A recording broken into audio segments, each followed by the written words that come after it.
malam na'am kace mi wai mai mace guda uwar gida ai mace guda ciwo ce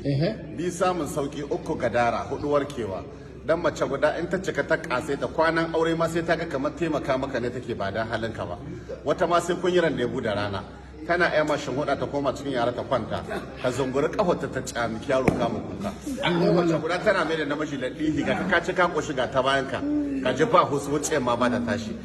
kuma in ta cika ta kasai ta in ka shekara 20 da mace guda ba ta ma a dawo lahiya ba ta Allah ba da sa'a ba ta kwana aure da kai ta barka halo kwance ko sai da sati da kalar dara guda kake kwana kalar kwano guda take baka abinci kuma in ta ga horta ma diyan take aikowa ku je baban naji mutsun baban kwazo ku dauki abinci ku kai mashi kuma ka shekara 20 da mace guda in ka ce zaka ƙara aure sai an samu yan uba sun kewa ka gidan tururuwa sau uku sannan a roki gafara wurin uwan gida ta yi shawara da biyanta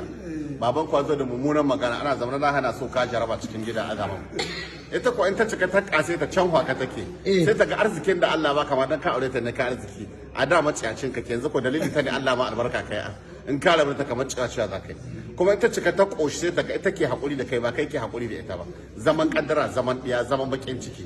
mace guda tana isa ma tension dare guda a rabu da kai 12 dare majalisa ka zo gida ta gama bakan magana ka haɗa zuciya ka bar mata duniya kawai sa muka ce da ka je makabarta ka iska kabari dirgegi ya cika tulun ƙasa na mai mace guda ne ita ke sa mai tension dare guda bakin ciki ya kashe shi